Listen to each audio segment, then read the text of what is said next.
Sejam muito bem-vindos, eu sou Paula Leal, estamos começando mais uma edição de Oeste Sem Filtro, programa que vai ao ar de segunda a sexta-feira a partir das 5h45 da tarde. As principais notícias do dia com as análises dos nossos comentaristas.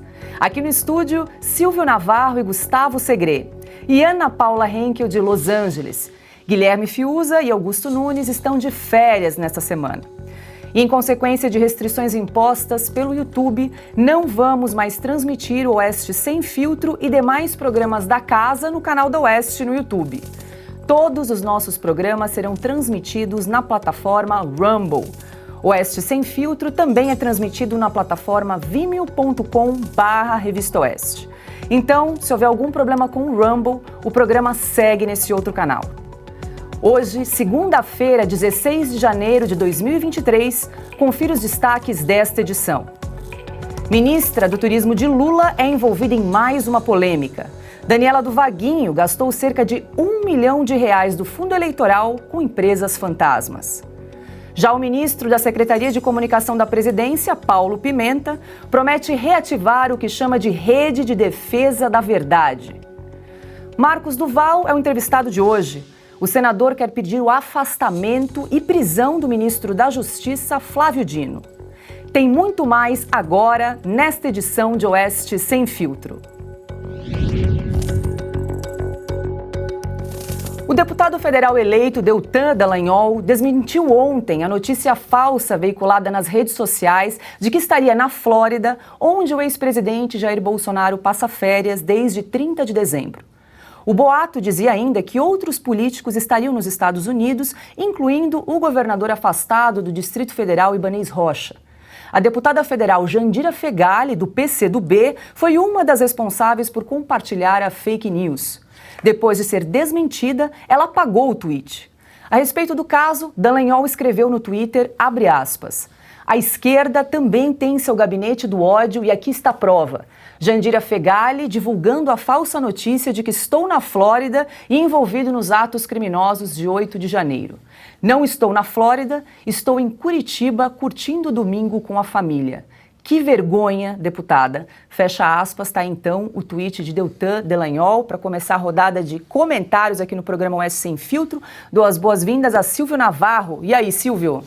Que vergonha, deputada. Boa tarde, querida Paula Leal, querida Ana Paula Henkel, meu amigo Gustavo Segré, hoje aqui no estúdio, e um abraço para Augusto Nunes e Guilherme Fiuza, que estão em férias. Também um abraço a você que nos acompanha, desejo uma ótima semana. Veja, Paula, é a tal da fake news do bem, né? Você imagina se uma postagem desse tipo tivesse sido feita por qualquer liberal ou conservador ou qualquer político que esteja no campo oposto. Você imagina o tamanho do escândalo que não seria feito, não só pela esquerda, como provavelmente a esta hora o senador Randolph Rodrigues já teria ido ao gabinete do ministro Alexandre de Moraes ou do Supremo Tribunal Federal, de outros ministros. Nesta hora, provavelmente as agências de checagem já teriam agido, já teriam atuado, os jornais já teriam falado em tantos adjetivos e essa fábrica de sufixos que eles usam para se referir a qualquer um que é do campo da direita. O deputado, agora deputado eleito, Deltan Dallagnol, foi o chefe da força-tarefa da Lava Jato. Ele é um dos principais alvos de toda essa turma da esquerda que agora chegou ao poder.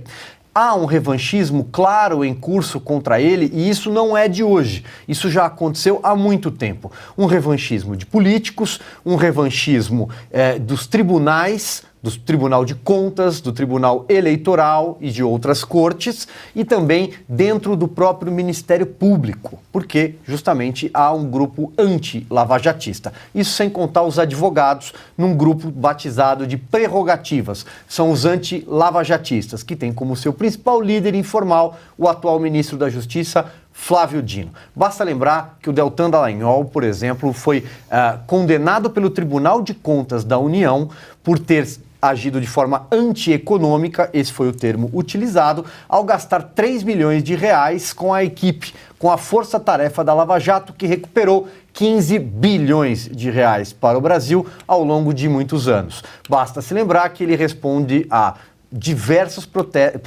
processos no Conselho Nacional de Justiça, no Conselho Nacional do Ministério Público, assim como outros procuradores. E encerro lembrando que nesse revanchismo, por exemplo, o maior exemplo foi que no dia em que Sérgio Cabral foi solto, e ainda há uma dificuldade enorme de explicar para qualquer pessoa por que o Sérgio Cabral foi colocado em liberdade, com mais de 200 anos de condenações, os procuradores da Lava Jato do Rio de Janeiro foram condenados. Quero dar as boas-vindas aqui a Gustavo Segré. E Segré, além da Jandira Fegali, também espalharam a fake news, deputado federal do PT, Rogério Correia, deputado estadual do PSOL do Ceará, Renato Roseno, e a deputada estadual Olívia Santana, do PCdoB da Bahia. Muito boa noite, Segré. Boa noite, Paula, Silvia, Ana Paula e aqueles que estão nos acompanhando. Muito obrigado também. Eu acho que isso deve ter chegado através de algum grupo de WhatsApp que os deputados têm, como chegam muitas informações em grupos de WhatsApp que a gente recebe diariamente. E uma recomendação com muita humildade para aqueles que trabalhamos emitindo opiniões públicas ou jornalísticas e para aqueles que têm uma responsabilidade política, como o caso desses deputados que você está mencionando, é checar a informação antes, porque tem muita fake news andando pelos grupos, pelas redes sociais, mas tem pessoas que temos responsabilidade social como para aumentar essas fake news. Então é simples, é checar, é colocar, inclusive na internet, no Google da vida, ou qualquer outra forma que certamente eles têm de confrontar se isso vale ou não, se é real ou não. E caso não sendo real, então não prospera, não passa essa informação que é uma informação falsa. Porque uma vez que alguém que tem uma opinião pública divulga uma informação, não adianta depois apagar, deletar essa informação. O mal já foi feito. E quando a pessoa tem uma responsabilidade política, a responsabilidade é dobrada. Boa noite, Ana Paula Henke. Eu também quero te ouvir em relação a isso. Você também concorda, como disse aí Silvio Navarro, um certo revanchismo, uma resistência ao nome do deputado federal eleito Deltan Dallagnol? Boa noite, Paula. Boa semana a todos. Boa noite, querido Silvio, Segré. Um beijo, 2 beijos, né, para nossos queridos Guilherme Fiuza e mestre Augusto Nunes. E muito boa noite à nossa audiência maravilhosa. Eu pergunto, Paula, onde está o flagrante perpétuo, não é isso? Porque nós sabemos muito bem que para derrubar oponentes políticos de alguns ministros do Supremo Tribunal Federal, infelizmente alguns ministros se tornaram peças políticas, não o tribunal como um todo, mas alguns ministros sim, né, fazendo aí, deixando um esticadinho, puxadinho do Congresso de personagens como Randolph Rodrigues, Janones, chegarem até aquele poder. O que acontece com o flagrante perpétuo nesse caso, né? Porque não adianta apagar. Assim como o deputado Daniel Silveira apagou o vídeo que foi a principal peça aí para a prisão dele, o tal do flagrante perpétuo continua. Então, nesse caso, o que acontece? Aí, tudo bem, né? Aí pode mentir, aí pode espalhar fake news. Janones, então, você entra no perfil desse rapaz no Twitter, é uma fake news atrás da outra. Durante a campanha presidencial, quantas fake news não foram divulgadas aí, e não apenas divulgadas, mas instruídas a serem divulgadas pelo Janones. Não, é isso mesmo, nós vamos espalhar. Então, o que acontece no Brasil é que um lado é perseguido, e o interessante também é que quando há uma crítica ou alguma notícia falsa atinge um dos ministros do Supremo Tribunal Federal, ou até mesmo a Corte, aí é um ataque contra aquela instituição. Mas quando o presidente Bolsonaro era atacado, quando uma réplica da sua cabeça era feita de bola de futebol, ele era chamado de nazista, havia peças de arte, né, em séries de TV sendo filmadas onde ele era assassinado em cima de uma moto, aí é arte, mas não era um ataque ao executivo, era um ataque a uma pessoa que precisava ser desumanizada. No caso, quando você ataca ou comete injustiças e fake news contra membros do Congresso que não fazem parte da turba, aí não é ataque à instituição, ao Congresso, ao Legislativo. É ataque àquela pessoa que, inclusive, merece, né, na cabeça dessa gente. Então, está tudo muito claro, né, Paula? É sempre um peso para um lado, outro peso para o outro lado, seja no Executivo, no Legislativo, no Judiciário e também nas redes sociais. Agora, 17 horas e 54 minutos. O jornalista americano Glenn Greenwald criticou a censura imposta no Brasil a comunicadores e políticos por ordens do ministro do Supremo Tribunal Federal, Alexandre de Moraes. Em seu programa System Update, exibido na plataforma Rumble, Greenwald alegou que teve medo de relatar a censura por temer retaliações. Ele passou horas discutindo com advogados e consultando leis brasileiras para garantir que poderia veicular a reportagem sem ser alvo de perseguição. O jornalista norte-americano, radicado no Brasil desde 2005, questionou os recentes bloqueios judiciais impostos nas redes sociais a personalidades públicas, entre elas o apresentador Monark, a influenciadora digital Bárbara De Stefani e o deputado federal Nicolas Ferreira, do PL de Minas Gerais. Veja um trecho do vídeo no qual Glenn fala do deputado. And of these tens of thousands of people who ran, this one individual, Nicolas Ferreira, received the most votes of any other candidate in Brazil on the left or the right. And now, by order of the Supreme Court, despite no trial, presumably not having been notified of any of this, just like a person whom we're about to interview, despite being part of this order, was never notified, he is now banned from appearing on essentially all social media sites that have any audience by an order of a single Supreme Court justice who was elected by nobody. E aí, Segre, eu fico pensando, para nós jornalistas é difícil trabalhar numa situação dessas, né? Complicado. Imagina quando alguém quer emitir uma opinião, que possa ser a sua opinião e que possa, inclusive, ainda a partir da premissa que possa ser uma opinião errada. Ter que consultar um advogado para ver se pode emitir a opinião. E sabe que tem no artigo 19 da Constituição Federal, e vou ler especificamente o que fala, todo indivíduo tem direito à liberdade de opinião e de expressão, o que implica o direito de não ser inquietado pelas suas opiniões e o de procurar receber e difundir, sem consideração de fronteiras, informações e ideias por qualquer meio de expressão. Isso não está sendo convalidado, isso não está sendo respeitado. Estamos falando no artigo da Constituição Federal. Silvio, só para a gente relembrar que o dono do Twitter, Elon Musk, respondeu à publicação de Glenn sobre a censura imposta no Brasil. Vamos checar o tweet de Elon Musk. Ele diz o seguinte: isso é extremamente preocupante, nós temos aqui para exibir na tela, uma resposta aí ao jornalista Glenn Greenwald. O Elon Musk já tem se manifestado bastante a favor da liberdade de expressão, né, desde que comprou aí o Twitter.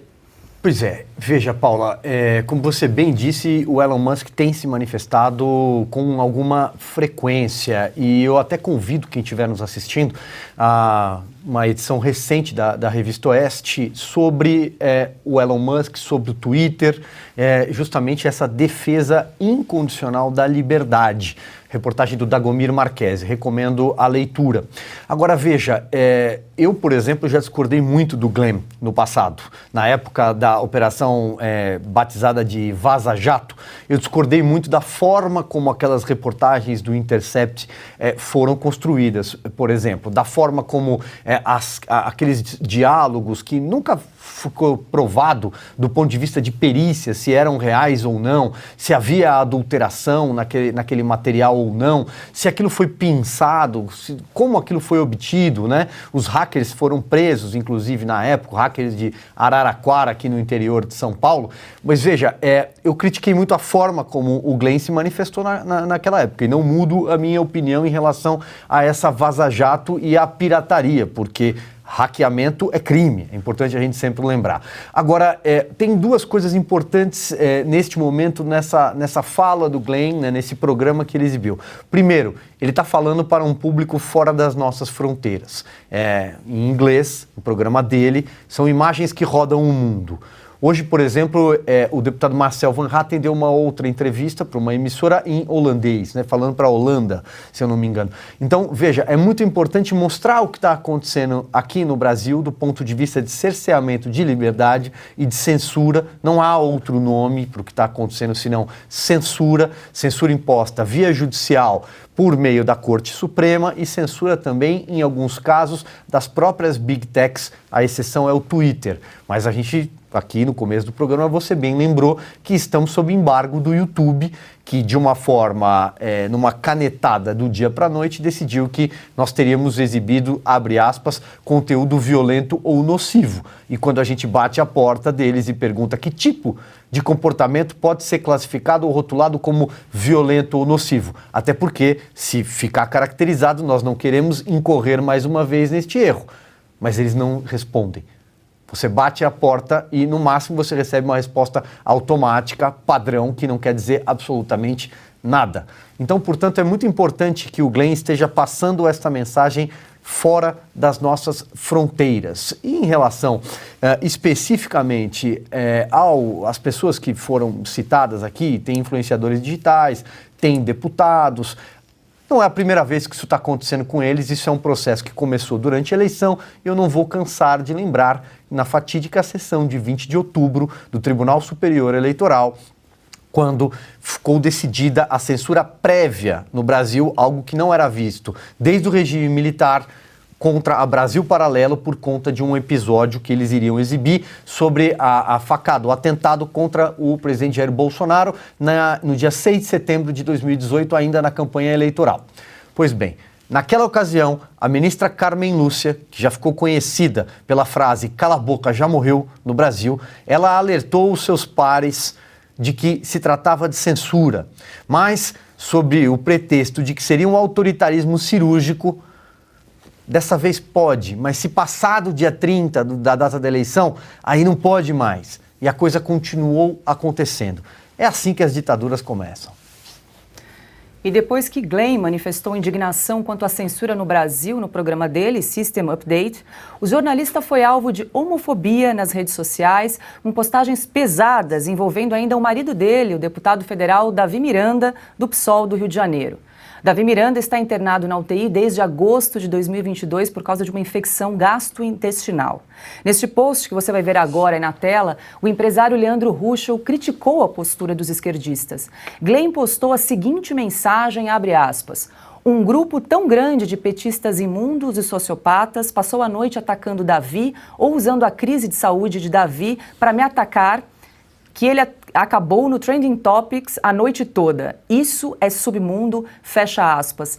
E aí, Ana, um jornalista que sempre foi muito aplaudido aí pela esquerda, principalmente aí pela Vaza Jato, como bem lembrou Silvio Navarro, agora então sofrendo ataques. É a homofobia do bem, né? O ódio do bem, a intolerância do bem. São intolerantes e nós sabemos muito bem que se você não reza a cartilha deles, nunca foi sobre homossexuais, ou negros, ou mulheres, mas sim aqueles que rezam a cartilha dele. Eles não querem diversidade de pensamento, eles querem um pensamento único. E basta você discordar um pouco para presenciarmos, para testemunharmos esse tipo de ataque vil e covarde ao jornalista independente, eu até diria, Glenn Greenwald. Eu faço coro com o Silvio Navarro, eu tenho as minhas críticas ao Glenn, dentro do contexto, né, da Vaza Jato, até porque aqui nos Estados Unidos nós chamaríamos, né, o fruto da árvore, o fruto podre da árvore podre, né, para falar o português mais de rede social. Mas aqui nos Estados Unidos, o Glenn, ele, por exemplo, ele aparece muito mais na Fox News, que é alinhada com os republicanos, libertários, conservadores liberais, do que em canais como a CNN e a MSNBC, por exemplo. Aqui o Glenn, ele é tido como um ferrenho defensor da liberdade. O interessante desse programa que o Glenn apresentou no canal dele, no Rumble também, porque parece que ele também está sendo censurado no YouTube, é que isso despertou uma ira na esquerda brasileira, que teve até jornalista, conta verificada, xingando a Constituição americana porque o Glenn estava explicando exatamente a primeira emenda da Constituição americana que protege contra a tirania e que protege as liberdades de expressão, liberdade de imprensa, liberdade de criticar, liberdade de religião. E aí um monte de gente aí da esquerda, continha verificada no Twitter, falou muita bobagem durante o final de semana, chamando a Constituição americana de esse troço obsoleto que é único, tem apenas 27 emendas e protege exatamente, funciona até hoje, porque foi muito bem pensada, foi muito bem desenhada, e não é como a nossa, né, no Brasil, que é uma colcha de retalhos. Eu não sei nem quantas emendas, 130 emendas deve ter, né, quantas constituições nós temos, 7, se eu não me engano, 8. E o Glenn despertou a ira dessa gente que não gosta de liberdade de pensamento. Não custa mencionarmos que o Glenn ele coloca luz num assunto importantíssimo para nós, defensores da liberdade no Brasil. Nós chegamos a defender o PCO, a liberdade do PCO, a liberdade do Janones, inclusive, de falar as bobagens e as mentiras dele. Mas aqui nos Estados Unidos já há peças do New York Times, do Wall Street Journal e do Epoch Times, pensando exatamente o perigo da tirania que o Brasil corre risco, principalmente quando um juiz que não foi eleito, um ministro do Supremo Tribunal Federal, tem poderes quase ilimitados, né? Praticamente ilimitados. Então, o Glenn levantou a questão da primeira emenda nos Estados Unidos, e muita gente diz que os Estados Unidos é essa bagunça, porque existe a primeira emenda. Lembrando que a primeira emenda ela também tem suas restrições à liberdade de expressão, principalmente quando é uma liberdade de expressão em relação a uma violência iminente. Você não é protegido pela primeira emenda. Mas não custa trazermos aqui a nossa própria Constituição no artigo 220, que fala exatamente sobre a liberdade de expressão política. Nenhuma lei conterá dispositivo que possa constituir embaraço à plena liberdade de informação jornalística em qualquer veículo de comunicação social. É vedada toda e qualquer censura de natureza política, ideológica e artística. E aí, para finalizar, Paula, não custa trazermos um trechinho da resolução, né, da ADI 4451, onde o relator era o ministro Alexandre de Moraes, e que no final da decisão ele escreve o seguinte: o direito fundamental à liberdade de expressão não se direciona somente a proteger as opiniões supostamente verdadeiras, admiráveis ou convencionais, mas também aquelas que são duvidosas, exageradas, condenáveis, satíricas, humorísticas, bem como as não compartilhadas pelas maiorias. Ressalte-se que mesmo as declarações errôneas estão sob a guarda dessa garantia constitucional. Mas esse é um antigo Alexandre de Moraes, de 21 de junho de 2018. Ana, só para confirmar, são 128 emendas constitucionais até o momento. Agora, 18 horas, 8 minutos. Lembrando que estamos ao vivo na plataforma Rumble. A gente convida você a se inscrever na plataforma. É só clicar naquele botãozinho verde escrito follow, deixa o seu like, deixa o seu comentário e também vale interagir no chat que a gente está acompanhando aqui ao vivo a participação de vocês aqui no canal. É muito importante que a gente fortaleça também a plataforma Rumble. A gente pede a você que está nos acompanhando, clique e compartilhe o link com pessoas nas redes sociais, nos grupos de WhatsApp, no Telegram. É importante que outras pessoas também conheçam aqui a plataforma. Lembrando que tem um caminho mais rápido também, é só entrar no site da revistaoeste.com, lá tem uma tarja ao vivo, é só clicar e você é direcionado aqui para a plataforma Rumble para acompanhar o nosso programa aqui, Oeste Sem Filtro, e também o Estúdio Oeste, Oestecast, as Liberais, toda a programação aqui da Revista Oeste está na plataforma Rumble e a gente precisa fortalecer, precisa crescer. Já estamos com mais de 67 mil inscritos e a gente lança hoje, segunda-feira, a nossa campanha para chegar a 100 mil. Para isso, a gente precisa da sua ajuda, do seu apoio. Compartilhe aqui o nosso canal. Bom, agora é hora de entrevista no Oeste Sem Filtro.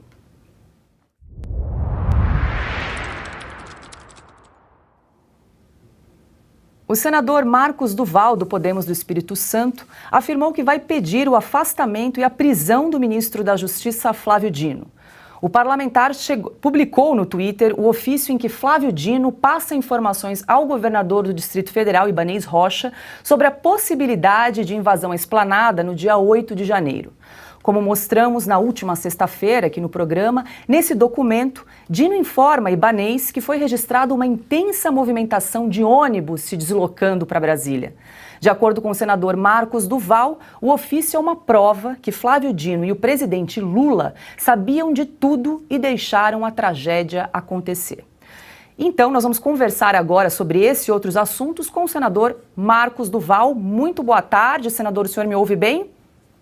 Sim, escuto bem. Boa tarde a todos. Um prazer estar aqui falando com vocês. Muito obrigada pela sua participação aqui no programa Oeste Sem Filtro. Eu começo perguntando ao senhor, para explicar aqui para a nossa audiência, de que maneira o senhor pretende, então, pedir o afastamento e a prisão do ministro Flávio Dino?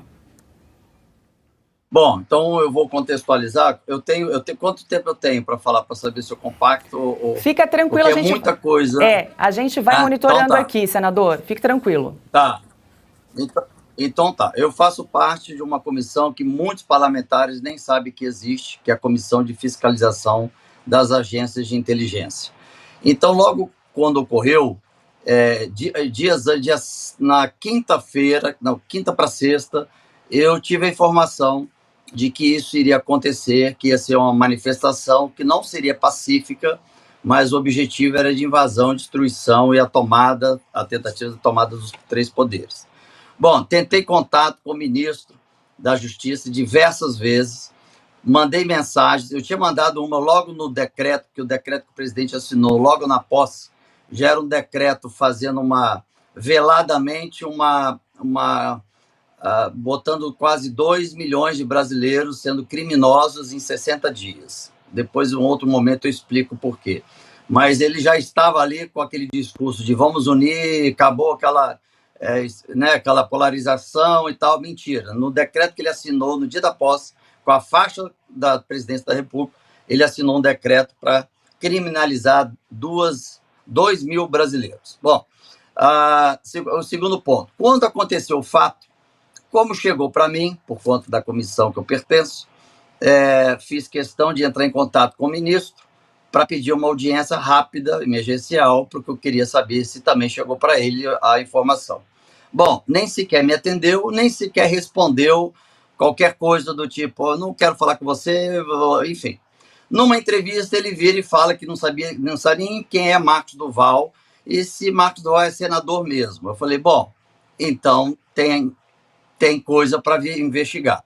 Comecei a me movimentar, fiz uma solicitação oficial para a ABIN me entregar todas as documentações que foram emitidas no dia anterior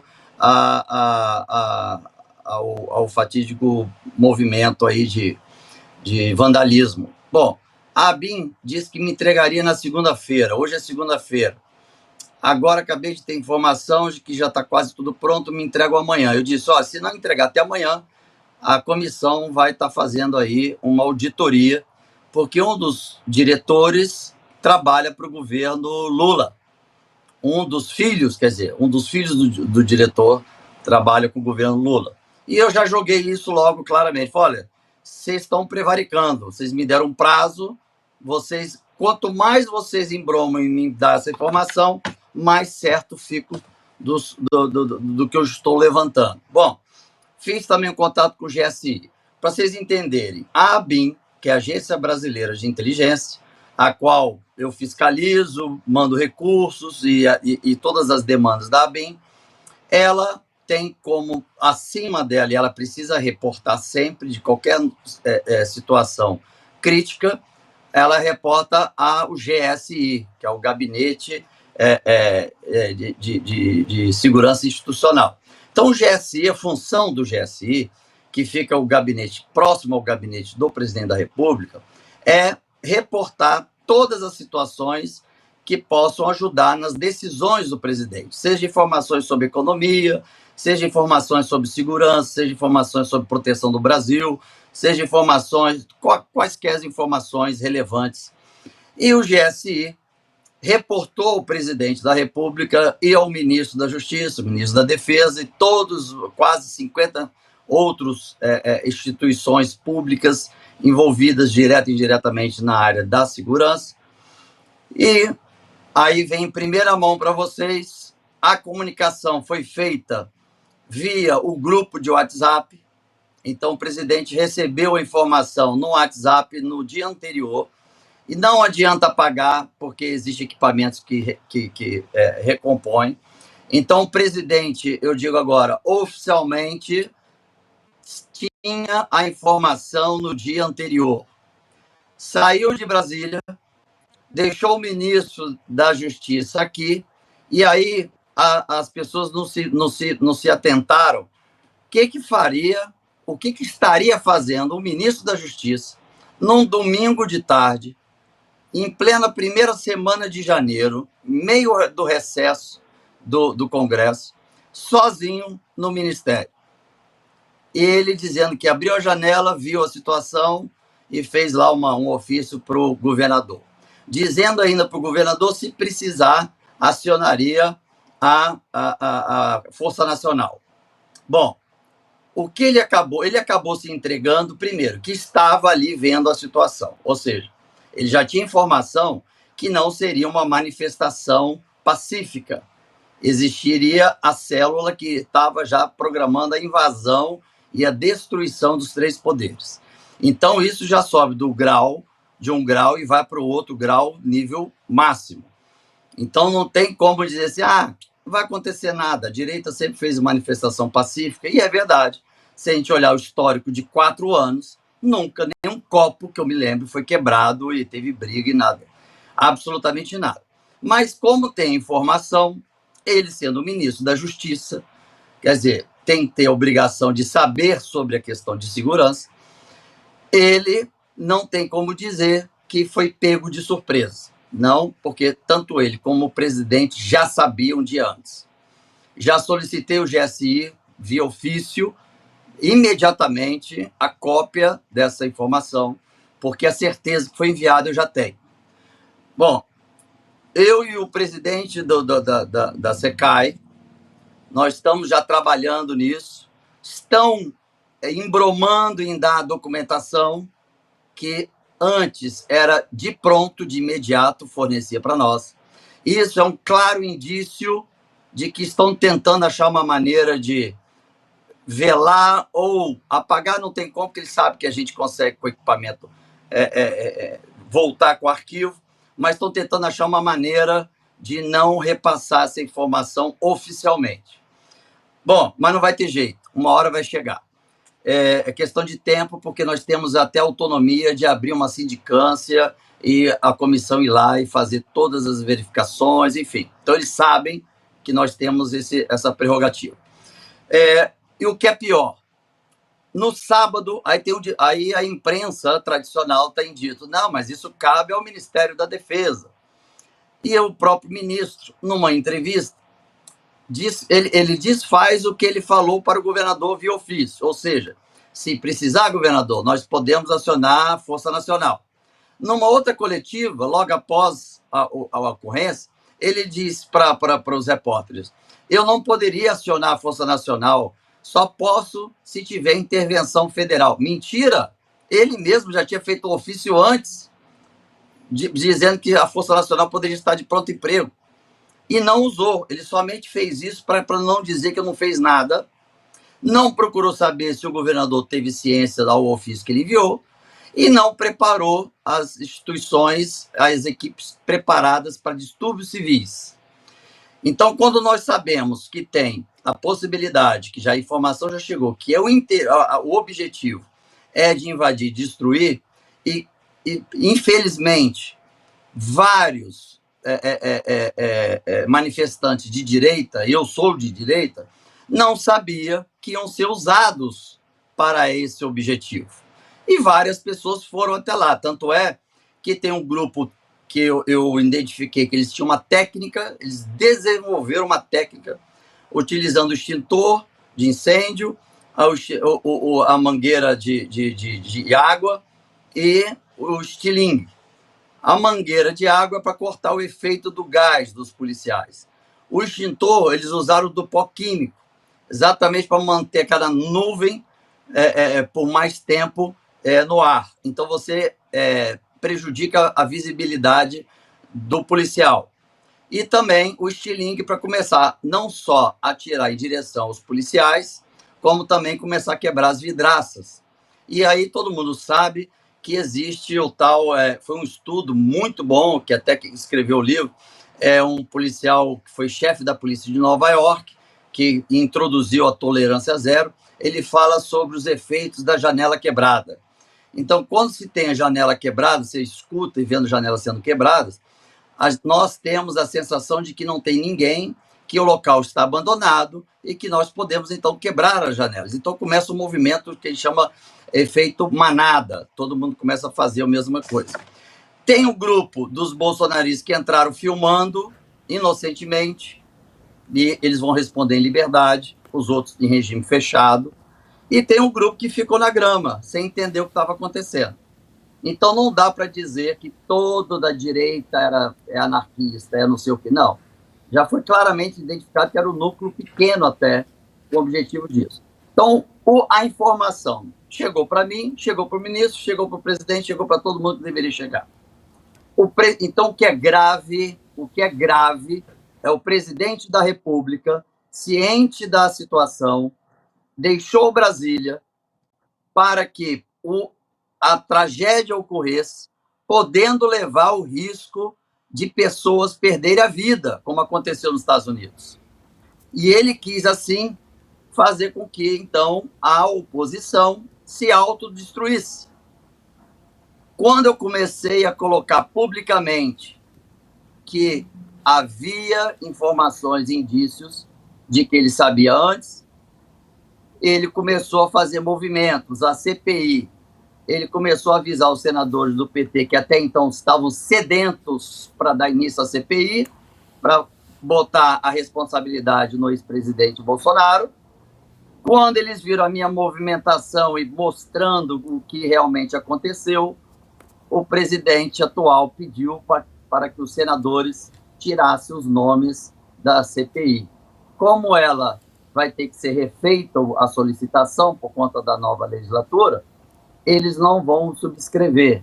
Eu espero que subscrevam, porque nós vamos conseguir facilmente mostrar e daí a gente seguir para o pedido de impeachment do presidente. É grave, porque prevaricar é crime, ele deixou de executar o que que cabe a ele executar, né, acionar as forças que seriam necessárias, e ficou simplesmente o ministro da Justiça no camarote, assistindo tudo. Então, ficou a Polícia Judiciária, a Polícia do Senado, que, graças a Deus, fez um movimento heróico, porque não tinha equipamentos específicos para a situação, mas tentou diversas vezes contato com o governador e nem sequer resposta teve. O presidente em exercício, o senador veneziano, tentou diversas vezes por telefone contato com o governador, contato com o ministro. Parece que caiu a conexão com o senador Marcos Duval. Opa, desculpa. Chamaram aqui, desculpa. Voltou. Senador, eu vou abrir aqui então, só peço pode falar. Vou abrir aqui a roda de perguntas. Diga lá, Gustavo Segre. Sim, boa tarde, senador. Muito obrigado. Foi muito clarificante o informe que o senhor prestou.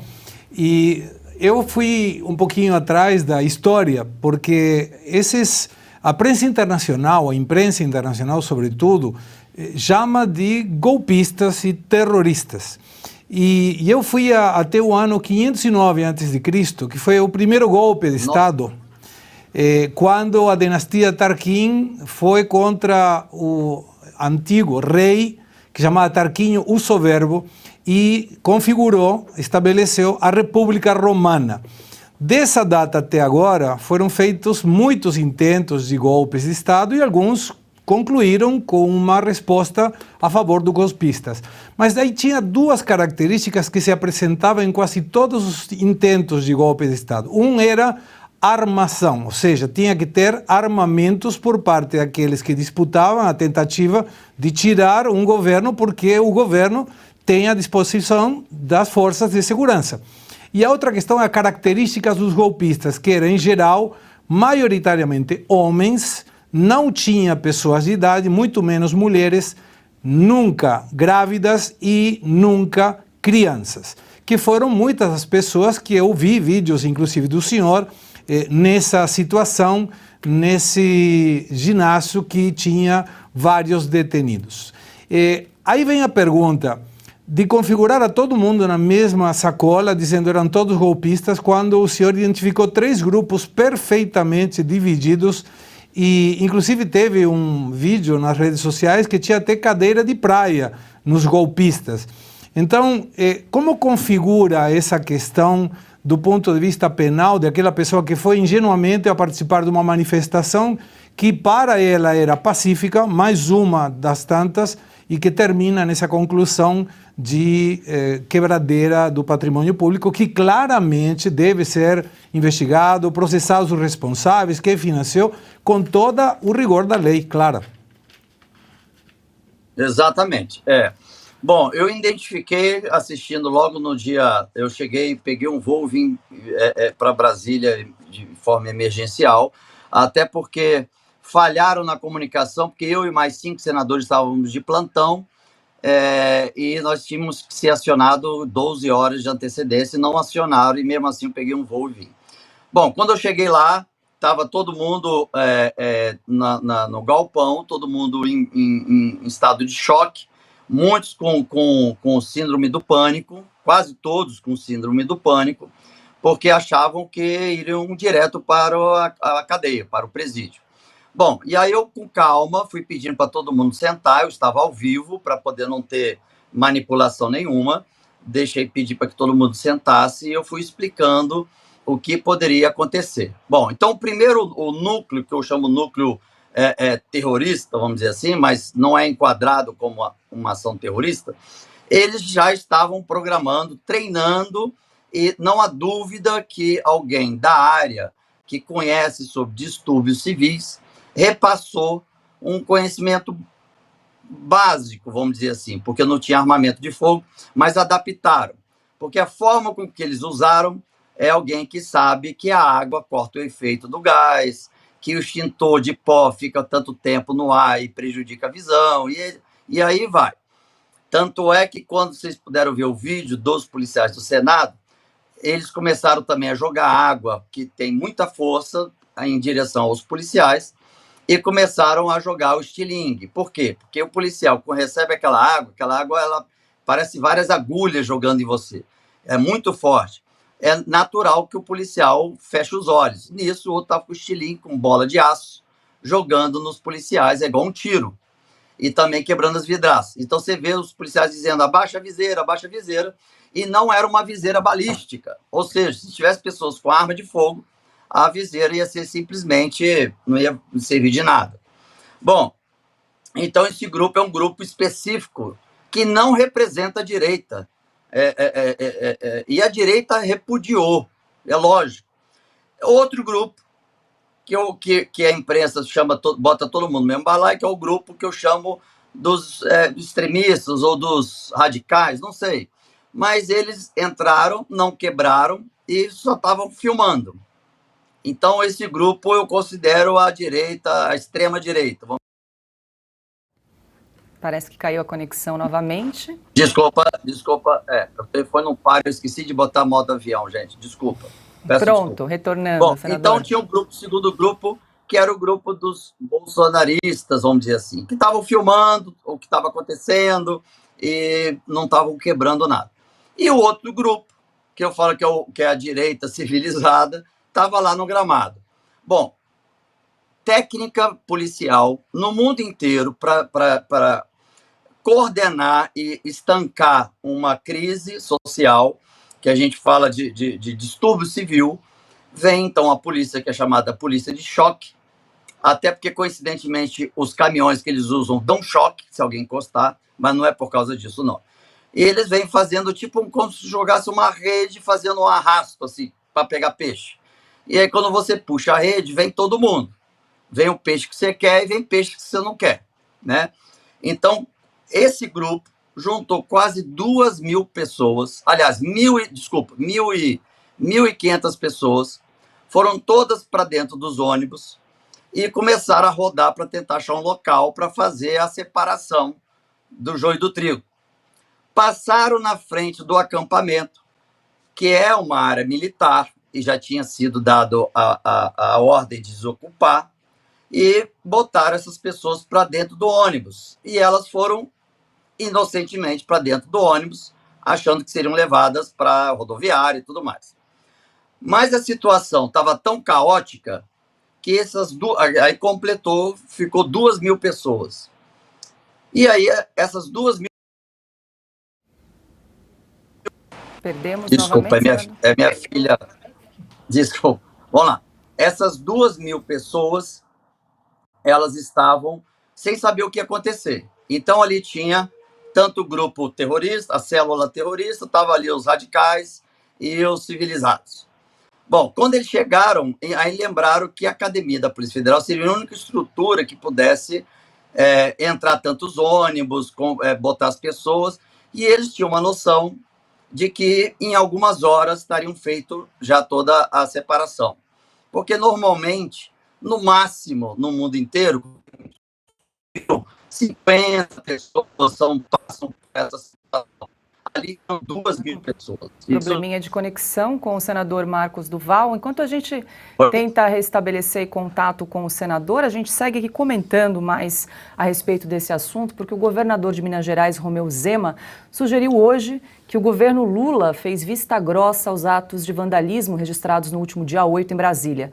Zema disse em entrevista a uma rádio gaúcha, abre aspas, me parece que houve um erro da direita radical praticado por uma minoria e houve também um erro, talvez até proposital do governo, que fez vista grossa para que o pior acontecesse e ele se fizesse posteriormente de vítima. Mas as investigações vão apontar se é isso mesmo que aconteceu ou não, porque aquilo que se demonstrou no domingo foi uma lerdeza gigantesca de quem está ali para poder defender as instituições, fecha aspas. Ana Paula Henkel, a fala do Romeu Zema vai muito em linha ao encontro do que dizia o senador Marcos Duval, né?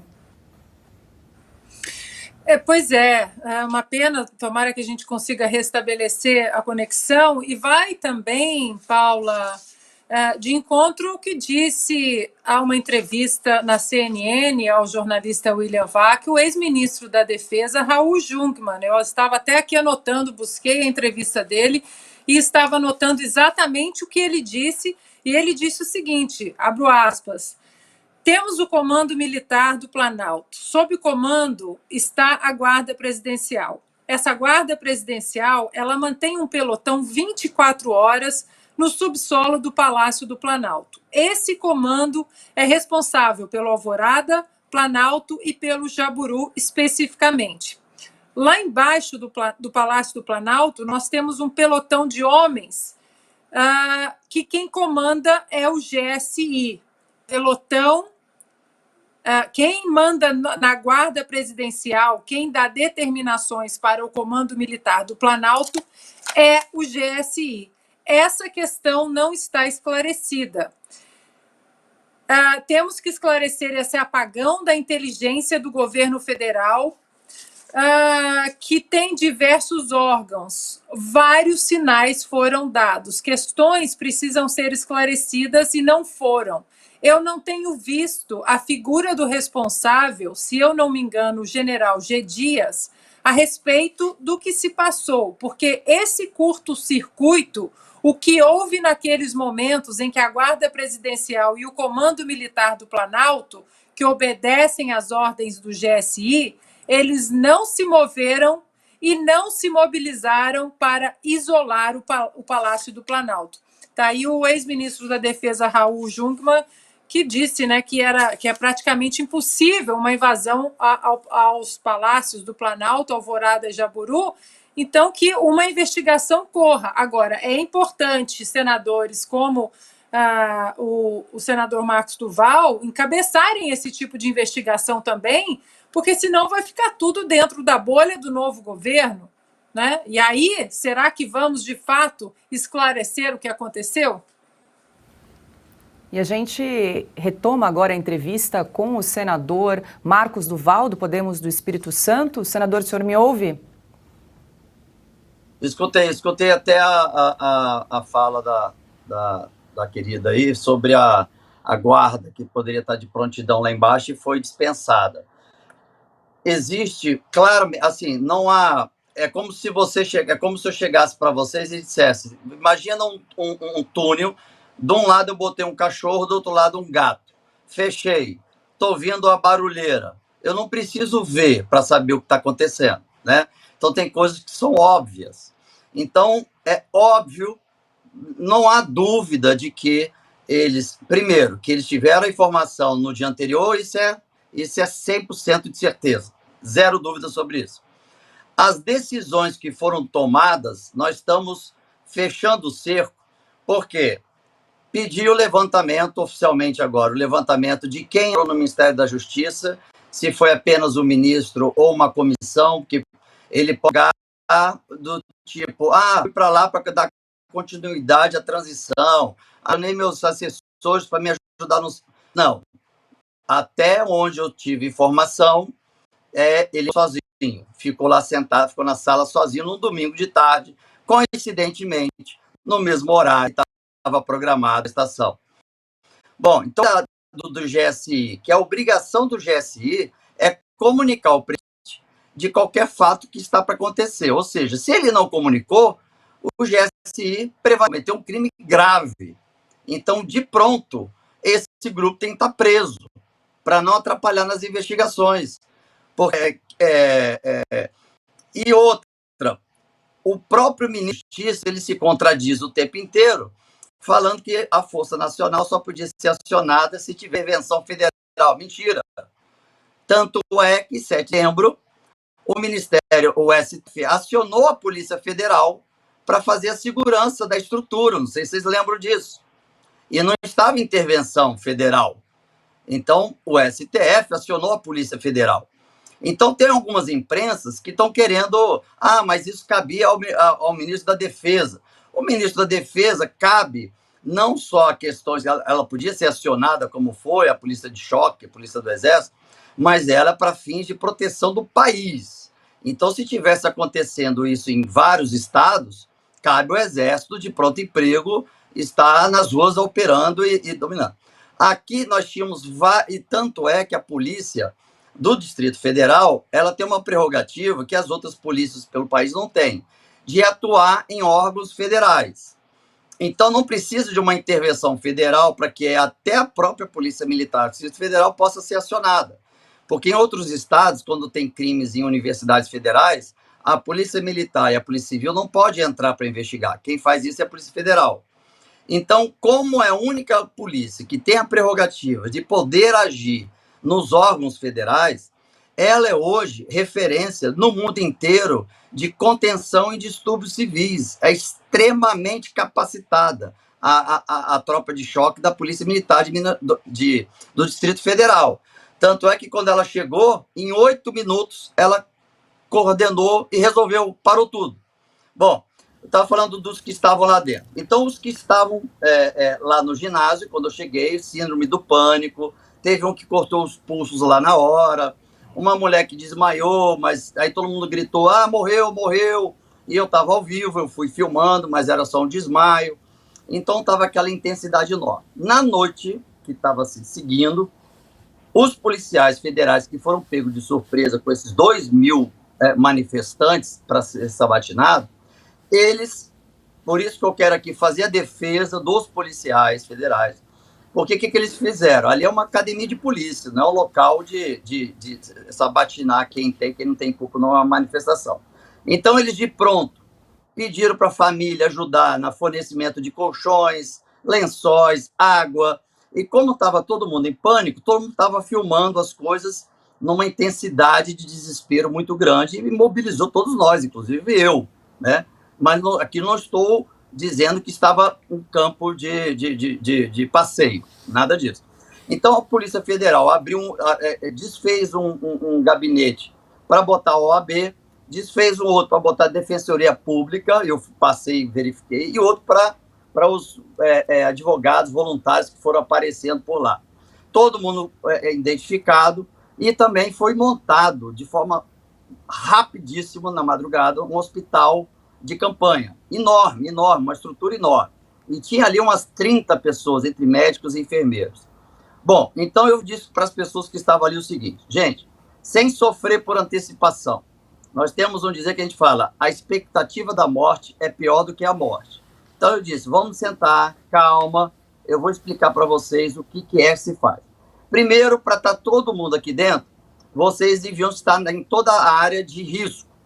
Risco até a vocês, que poderiam tomar tiro de bala de borracha, e, enfim. Então, vocês não deveriam estar ali. Mas estiveram, uns para filmar, outros para dizer, nossa, o que está acontecendo? E a polícia, ela tem esse papel. Não dá para, na hora, de separar um ou outro. Vem no arrasto, é todo mundo.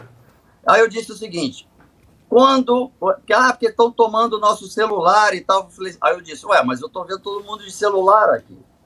Então é o seguinte, o celular é apreendido quando vai para a sabatina para baixar todos os arquivos. Existe um equipamento israelense que baixa todos os arquivos, mesmo que se delete ou não, e ela faz automaticamente o confronto das imagens que a polícia coloca no sistema para saber se a pessoa estava do lado de dentro, do lado de fora, enfim.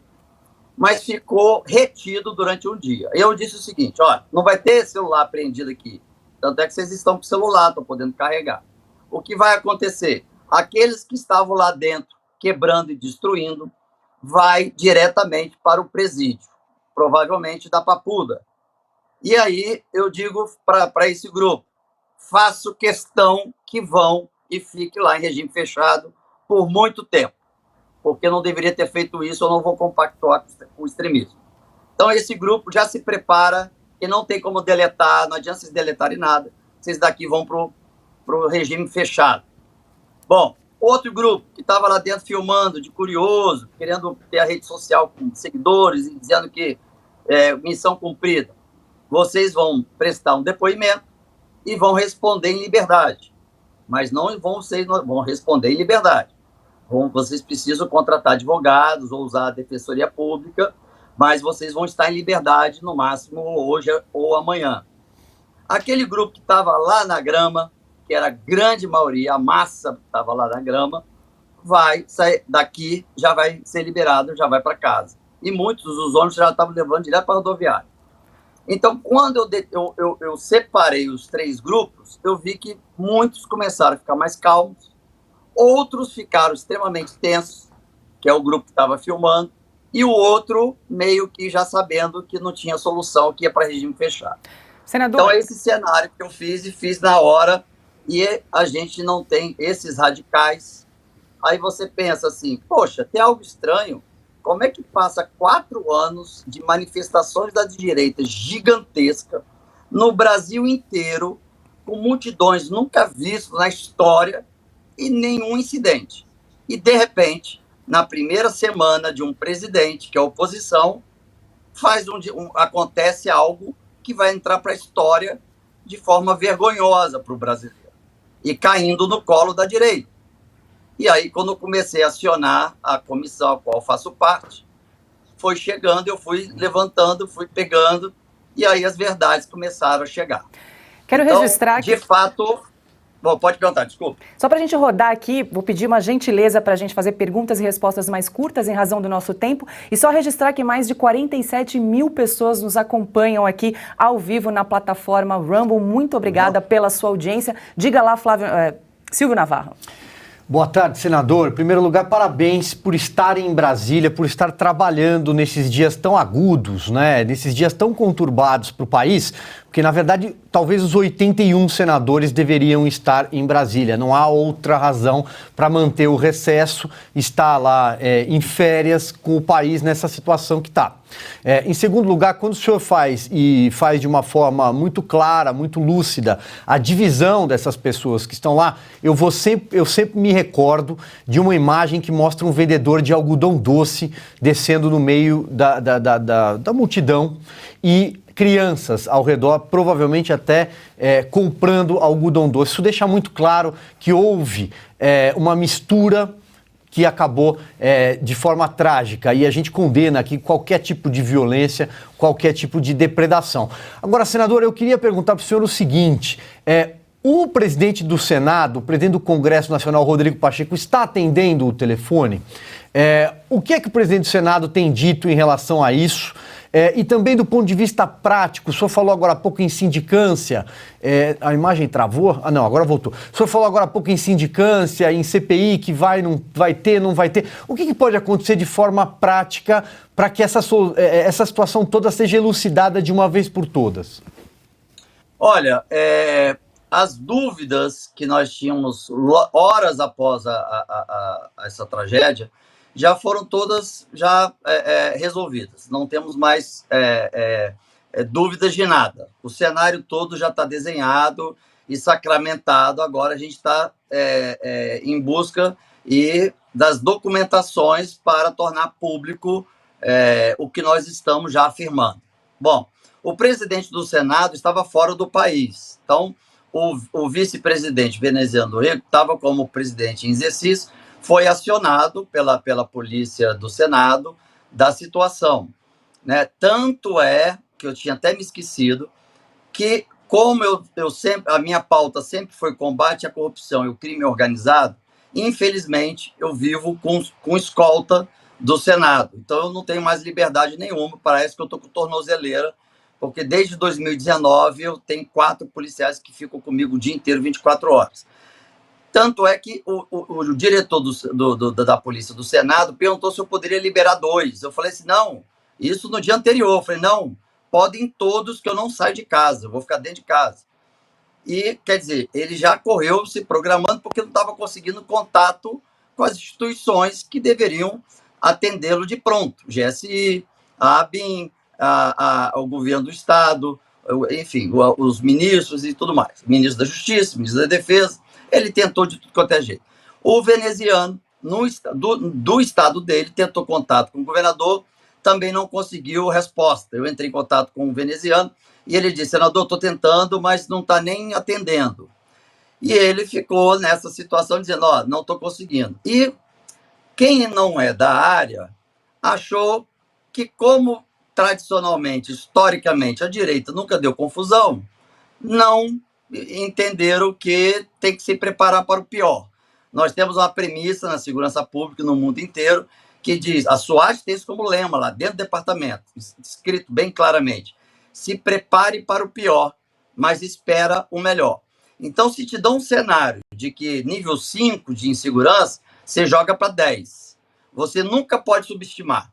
Então, quem não é da segurança subestimou e os atuais líderes que estão no governo simplesmente deixaram acontecer para chegar a acontecer o que aconteceu.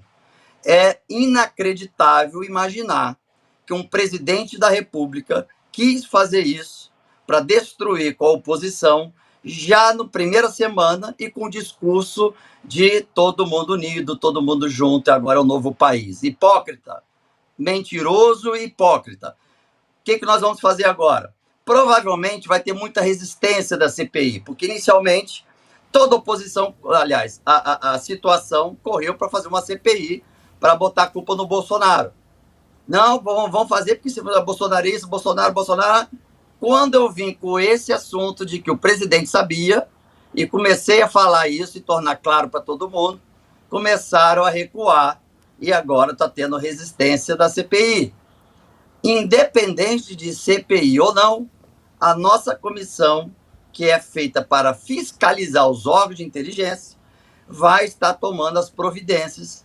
Eu e o presidente da comissão de inteligência estamos já trabalhando na organização de toda a documentação para tornar pública e fazer a intervenção e iniciar o pedido de impeachment do atual presidente da República. Segre, quer complementar rapidinho, porque a gente está com o tempo estourando. Apareceram alguns vídeos, senador, de infiltrados, inclusive com nomes das pessoas que seriam da esquerda e que estavam infiltradas na quebradeira. Tem alguma coisa a respeito disso? Não, tem, mas assim, são black blocs, são de esquerda, mas aproveitaram a situação. na verdade, foi um grupo extremista, que eu não considero de direita, um grupo extremista que organizou para tomar o poder, e o grupo bolsonarista que foi levado e entrou filmando, e o grupo da direita, que não é bolsonarista, mas é de direita, ficou no gramado. Assim, teve, na conta que nós chegamos, junto na reunião que eu fiz com as polícias, era de 10% de infiltrados, entre eles black blocs e extrema esquerda. Mas não era a maioria e não eram eles que estavam conduzindo a destruição. Agora, 18 horas e 50 minutos, nós conversamos ao vivo com o senador Marcos Doval, do Podemos do Espírito Santo. Senador, muito obrigada pela sua participação aqui no programa Oeste Sem Filtro e até uma próxima. Sempre à disposição, e agora, cada vez mais, a verdade vai estar chegando para todo brasileiro. Pessoal, eu quero registrar aqui, estamos chegando a quase 50 mil pessoas nos acompanhando aqui na plataforma Rumble. Muito obrigada pela sua audiência. Não deixe de deixar o seu like aqui, a gente está precisando de mais likes, mais inscritos. Estamos com mais de 68 mil inscritos e a gente já lançou nossa campanha para chegar a 100 mil até o final da semana. Para isso, a gente precisa da sua ajuda, do seu apoio. Compartilhe esse link nas redes sociais, nos grupos de WhatsApp, de Telegram, para que mais pessoas também acessem aqui a plataforma Rumble. Rumble se escreve RUMBLE. A plataforma é muito intuitiva, muito similar ao YouTube, também tem o chat, onde a gente acompanha aqui os comentários em tempo real. Então, não esqueça aí de se inscrever, que é aquele botãozinho verde escrito follow, para se inscrever e acompanhar toda a programação, não só do Oeste Sem Filtro, como do Estúdio Oeste, Oestecast, As Liberais, toda a programação aqui da Casa da Revista Oeste. E a gente segue com mais informações aqui no programa, porque a ministra do Turismo do governo Lula, Daniela Carneiro, a Daniela do Vaguinho, está envolvida em mais uma polêmica. Depois de ter seu nome atrelado a milícias do Rio de Janeiro, Daniela gastou durante a última campanha eleitoral mais de R$1 milhão em gráficas. Detalhe, que não existem. A denúncia foi feita hoje pelo site Metrópolis. Daniela declarou os gastos em empresas fantasmas que estão em nome de Felipe de Souza Pegado. Felipe ocupou o cargo de assessor da Secretaria Municipal de Educação de Belford Roxo em 2021. Importante lembrar que o marido de Daniela, conhecido como Vaguinho, é prefeito da cidade. Chama agora Ana Paula Henkel. É bom lembrar, Ana, para nossa audiência, pouco mais de R$560 mil do fundo eleitoral foram gastos na Rubra Editora Gráfica Limitada. No endereço registrado na Receita Federal consta um escritório de coworking. E na Printing Media Limitada, o gasto foi de R$530 mil e no endereço consta um frigorífico. E aí, Ana?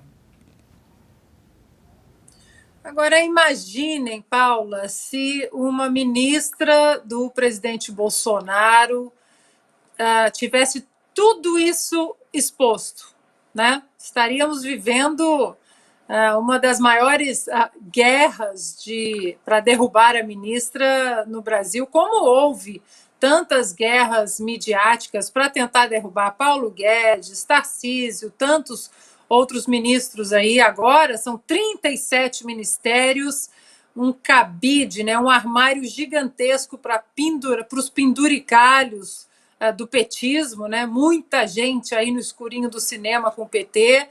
Agora fica o questionamento.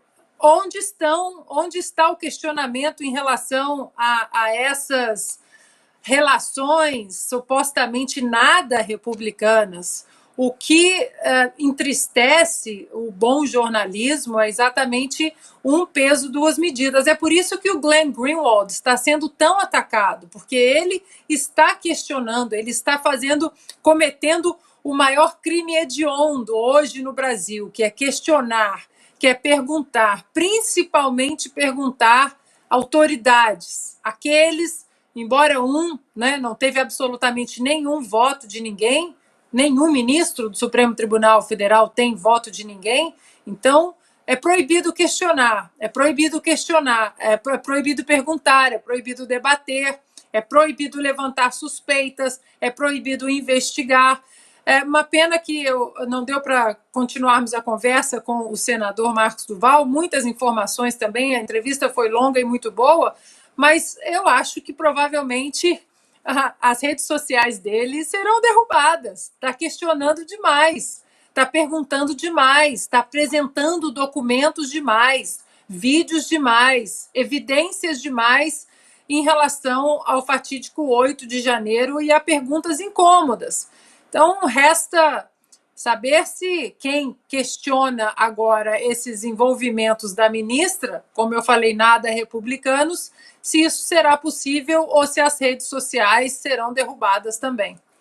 E aí, Silvio Navarro, Daniela do Vaguinho já estava na corda bamba com a questão das milícias. Agora surge aí mais uma polêmica envolvendo empresas fantasmas. Um coworking e um frigorífico, hein? No lugar de gráficas.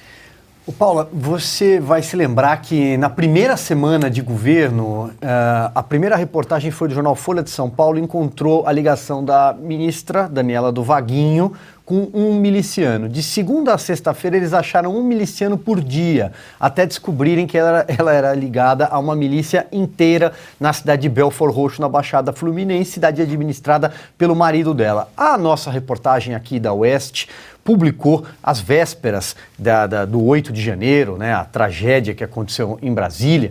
A nossa reportagem publicou que durante a campanha eleitoral, o marido dela, o grupo dessa ministra, fechou, entre aspas, literalmente, né, a cidade de Belford Roxo. Para quê? Para que os adversários no caso, que apoiavam o presidente Jair Bolsonaro naquela reeleição, não pudessem entrar. Os adversários do grupo dela, que apoiava o Lula, não pudessem fazer campanha na cidade. Servidores públicos foram coagidos a votar no PT, a votar no Lula no segundo turno. Ou seja, se cavar um pouquinho mais, essa ministra não chega até sexta-feira desta semana. Ocorre que tivemos o episódio do dia 8 de janeiro e, portanto, a demissão da ministra Daniela do Vaguinho acabou adiada. Ela vai ser a primeira a cair, não tenha a menor dúvida. Sobre gráficas, se a gente parar para pensar que a campanha eleitoral no Brasil nunca foi tão digital, nunca foi tão feita pelas redes sociais, tá na cara que tem algo errado nessa história, né? Ela não gastou R$1 milhão para imprimir adesivos nem santinhos. Aliás, eu acho que se procurar direito, não encontra nem 2 ou 3 santinhos que foram feitos por essa gráfica. E aí, Segre, o que dizer? Aí mais de R$1 milhão gastos com gráficas fantasmas. Governos de esquerda e suspeita de corrupção é praticamente um sinônimo, eles vão juntos sempre. Mas o que me chama a atenção é a falta de cuidado. Porque é fácil identificar hoje, através de internet, que empresa funciona em determinado lugar, qual é o CNPJ da empresa, o que ela faz, qual é o capital social da empresa, quem são os sócios. E essa falta de cuidado remete a uma questão de impunidade, ou seja, pode roubar, seja descarado, que a gente te protege. E isso que dá a sensação de acontecer nesse caso em que uma gráfica é um coworking que claramente não tem nenhuma máquina de impressão e muito menos um frigorífico em que imagino as vacas imprimindo manualmente algum santinho. Só no Brasil, né? 18 horas e 57 minutos, mais de 51 mil pessoas aqui nos acompanhando na plataforma Rumble. Não esqueça de deixar o seu like, o seu comentário, também de se inscrever na plataforma. A gente convida você que está acompanhando aqui o programa a assinar a Revista Oeste, se você ainda não é assinante, claro. Entrar no site revistaoeste.com/assine. Com a assinatura você vai ter acesso aos textos dos melhores jornalistas do Brasil.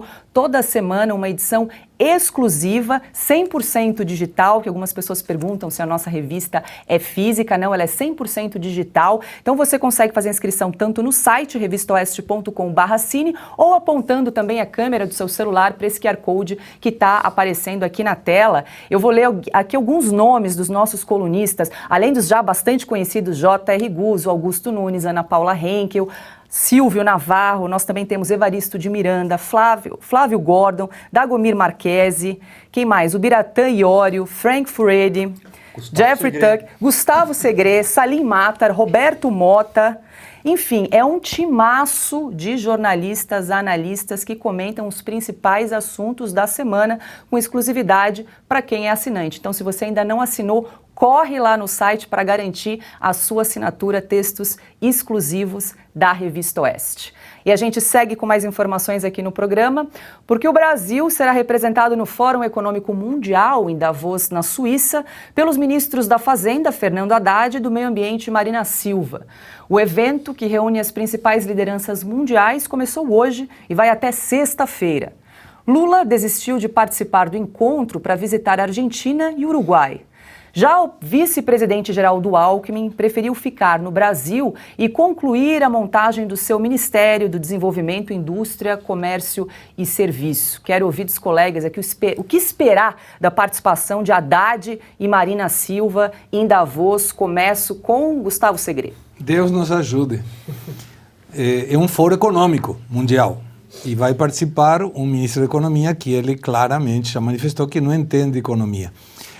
Será importante entender, escutar e analisar o eventual discurso que o ministro fará para ver quais são as colocações da política econômica que propõe para esse governo que está iniciando. Mas seria muito interessante ouvir depois as perguntas de quem aí está cobrindo esse evento, dizer como pode explicar que um governo que te deixou um legado perverso, como foi indicado pelo presidente Lula, que tinha superávit fiscal, que criou 2,5 milhões de empregos da economia formal em apenas no ano 2022, 330 bilhões de reservas internacionais, superávit comercial recorde, 20 milhões de empresas ativas, 5 milhões de pessoas em 4 anos contratadas pelas empresas privadas e uma questão fundamental, diminuiu a pobreza, mesmo que a esquerda não goste de aceitar isso, não sou eu que está falando, é o Banco Mundial que indicou, inclusive no meio da pandemia, e também gerou uma questão sumamente importante, diminuindo a taxa de desemprego para um dos menores índices dos últimos 10 anos. E a partir de aí, do ministro Haddad, passará a ter um déficit nesse ano 2023 de 40 bilhões de dólares. Aí tem uma pergunta bem interessante de por que e como resolverá essa questão. E aí, Ana, vale lembrar que o tema deste ano do Fórum Econômico Mundial é cooperação em um mundo fragmentado. Ai, que lindo! Nossa, que graça, né? Só faltaram as flores, as pombinhas. Com certeza alguém vai se encarregar disso. Eu recomendo muitíssimo o livro do nosso querido Guilherme Fius, Agenda 2030. Está tudo ali, tudo escrito. E Davos faz parte, né, dessa agenda aí nefasta, globalista, que tem como um dos focos tirar o poder de ação do cidadão de perto, aquilo que sustenta a América como ela é. Muita gente fala dos Estados Unidos como um todo, mas eu costumo falar que Washington, o presidente americano, manda muito menos do que as pessoas imaginam, porque o poder de ação do cidadão americano está muito perto dele. Nos condados, no estado, o poder efetivo de mudar as leis, passar medidas emergenciais de uma maneira muito rápida, né? E essa agenda que envolve, essa agenda globalista, né, o grande Great Reset e a Agenda 2030 envolve exatamente isso. Alguém lá em Bruxelas tomar a decisão por você, ou os fóruns, os intelectuais, os ungidos, como diz Thomas Sowell, né, o intelectual brilhante, escritor americano Thomas Sowell, são os ungidos. É a elite que sabe o que é melhor para você. Nem você sabe o que é melhor para você. Então, é melhor deixar tudo nas mãos que eles vão decidir. E, claro, que mesmo dentro de pautas econômicas, a próxima histeria, o próximo ponto histérico para causar o pânico social exatamente para o controle social vai ser o meio ambiente, que é a área aí da dona Marina. Agora, quanto ao Haddad lá, olha, se reclamamos quando a Dilma foi embora porque por uma certa, né, por um lado foi muito bom, a incompetência saiu do nosso caminho, mas ficamos sem as pérolas do Dilmês, com certeza eu acredito, arrisco dizer que Haddad vai promover algumas pérolas nos próximos meses, se não nas próximas semanas ou próximas horas, nível Dilma. E aí, Silvio Navarro, o que esperar de Haddad e Marina Silva em Davos? Veja, eu concordo absolutamente com o que a Ana acabou de dizer, né? O Fórum de Davos. Então, eles mandaram justamente a Marina, que é uma ministra decorativa, uma ministra que foi colocada lá para fazer discurso para o Beautiful People. Então, ela vai lá, vai a Davos, vai discursar e ponto. O Fernando Haddad, aí já são outros 500. O Fernando Haddad não tem qualificações técnicas para ser ministro da Fazenda. Ele, numa das primeiras entrevistas, ele já trocou CVM por CMN, ele já deu declarações, como bem lembrou aqui o Segré, no passado, de que ele não entende de economia, de que ele colava a prova dos colegas, quando ele fez, salvo engano, um mestrado, alguma coisa assim nessa área, e o Fernando Haddad só é ministro da Fazenda por uma questão muito simples. O Lula não tinha quem colocar nesse cargo. Não tinha uma pessoa gabaritada para colocar nessa cadeira. O Guido Mantega, que era o nome preferencial, não podia, está impedido, está impossibilitado por conta das pedaladas do governo Dilma Rousseff. O Aloysio Mercadante, todo mundo sabe, é público e notório que o Lula não gosta do Aloysio Mercadante, porque era o homem forte do governo Dilma e foi apontado ali como um dos responsáveis pela tragédia econômica que se arrastou no Brasil naquela época, mas então ele empurrou o BNDES para o Aloysio Mercadante. Sobrou o Fernando Haddad, que o Lula sabe que se ele mandar, o Fernando Haddad obedece. Além, evidentemente, que o Lula já está pensando, talvez pela primeira vez, na ideia de que precisa sim ter um substituto em algum momento dentro do PT. Agora 19h05. O ditador da Venezuela, Nicolás Maduro, disse que conversou com o presidente Lula sobre a ideia de criar um bloco político de esquerda nas regiões latino-americana e caribenha, com a finalidade de unir forças com a Rússia e a China. A declaração ocorreu durante discurso à Assembleia Nacional feito na última quinta-feira. Vamos acompanhar um trecho. Está llegando una hora nueva, una hora especial, para juntar los esfuerzos y los caminos de los pueblos de América Latina y el Caribe, para avanzar en la conformación de un poderoso bloque de fuerzas políticas, de un poderoso bloque de poder económico, que le hable al mundo, que invite al mundo también a la integración, que invite al mundo a la construcción de nuevos polos de poderes, de esa comunidad de destino compartido que habla nuestro hermano mayor, el presidente Xi Jinping, como una comunidad de destino compartido, o de ese mundo pluripolar, multicéntrico que habla nuestro hermano mayor, el presidente Vladimir Putin. Un bloque latinoamericano, caribeño, cohesionado, unido.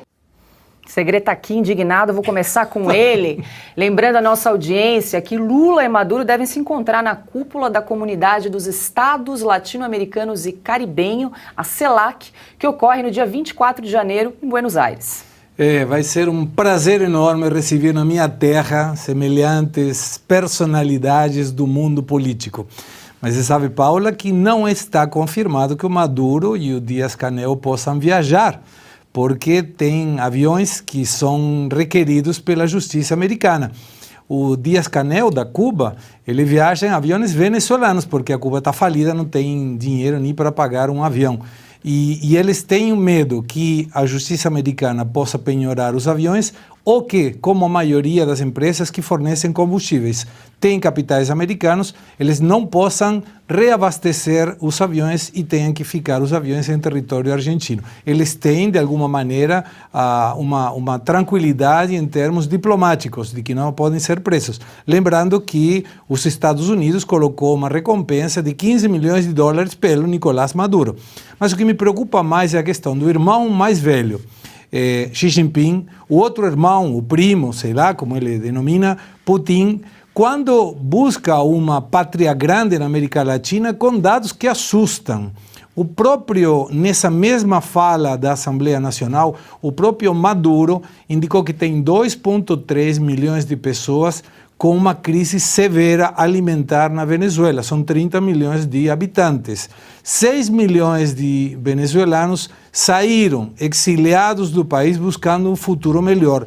53,4% da população venezuelana está por baixo da linha de pobreza.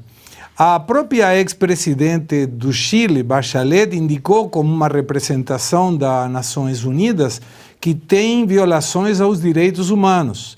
A maioria dos meios de comunicação são estatizados, não tem meios independentes.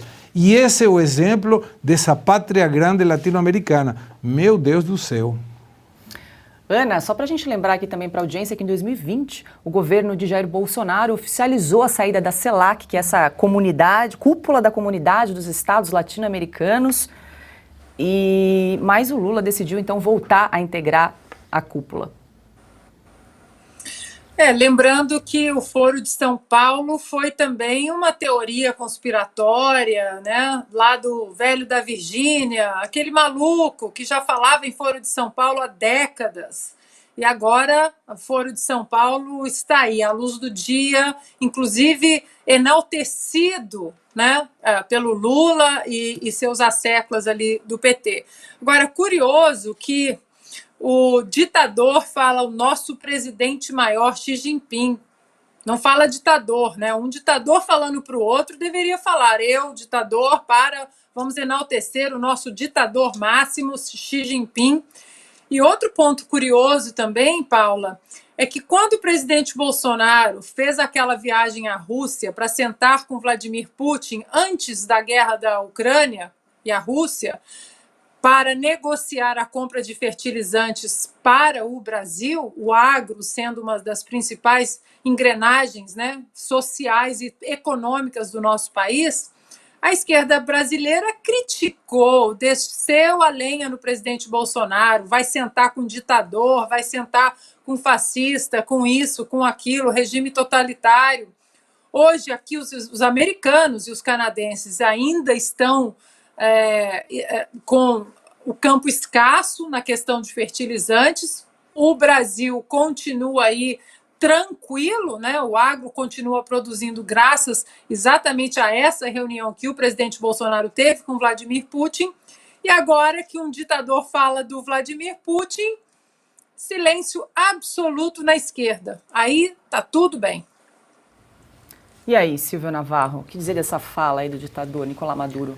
Olha, veja, o Segre fez aqui um belo resumo, um belo quadro dessa América Latina hoje e, sobretudo, do Nicolás Maduro, ditador venezuelano, que, com um país nessa situação de extrema pobreza, de miséria, de repente chega o final do ano, Natal, e o Nicolás Maduro manda fazer 12 milhões de bonecos do Super Picote e da Cilita, que é a primeira-dama, e distribui para crianças. As crianças estão passando fome e ele distribui aqueles bonecos que, além de tudo, são ridículos. Agora, sobre essa cúpula, Paula, veja, isso é uma forma, né, ela só serve para o Brasil repassar dinheiro para esses vizinhos latino-americanos por meio do BNDES. É para isso que serve. É para o Porto de Mariel, é para gasodutos para a Argentina, inclusive tem um em curso nesse momento, já, né, as obras devem começar esse ano, para a Bolívia. Então a gente sabe para que servem essas cúpulas, né? Essas cúpulas servem para o Brasil, que vive um momento financeiro, econômico muito diferente dos seus vizinhos. O Brasil vai bem na contramão do mundo por conta do belo trabalho feito pelo ministro Paulo Guedes nos últimos 4 anos. Nossa economia demonstrou resiliência, mesmo com pandemia, mesmo com uma guerra em curso ainda lá no leste europeu, né, na Ucrânia. Pois bem, tá aí, o Brasil agora vai emprestar dinheiro, pode escrever isso que vai acontecer, vai voltar a emprestar dinheiro para esses vizinhos latino-americanos. Quer complementar, Segre? Sim, queria, porque não somente vai ter a reunião da CELAC, Evo Morales vai propiciar uma reunião de produtores de cocaína do Peru, Equador e Colômbia, em Buenos Aires. E vai ter uma reunião bilateral entre o presidente Lula e o presidente Alberto Fernandes no dia 23. Talvez participe a vice-presidente condenada Cristina Fernandes e vamos ver o que vai sair dessa reunião, porque lembrando, na época em que o Alberto Fernandes participou da assunção do presidente Lula, o Lula manifestou que ele precisava que o Alberto Fernandes seja eleito. Pobre Buenos Aires, hein? Uma cidade tão bonita, hein, Segre? Vai ter um sucesso, vai ter todo um grupinho de amigos do WhatsApp tentando fazer, reunião de produtores de cocaína. Isso realmente me superou. Daqui a pouco eu vou embora. Agora, 19 horas e 14 minutos, o ministro da Secretaria de Comunicação da Presidência da República, Paulo Pimenta, quer reativar o que ele chama de Rede de Defesa da Verdade. O petista disse que planeja um decreto ainda neste mês para a criação da Secretaria de Combate à Desinformação. Vou pedir socorro a Silvio Navarro, porque eu li essa notícia hoje mais cedo na coluna No Ponto, no site da Revista Oeste. Explica pra gente, Silvio, o que é isso?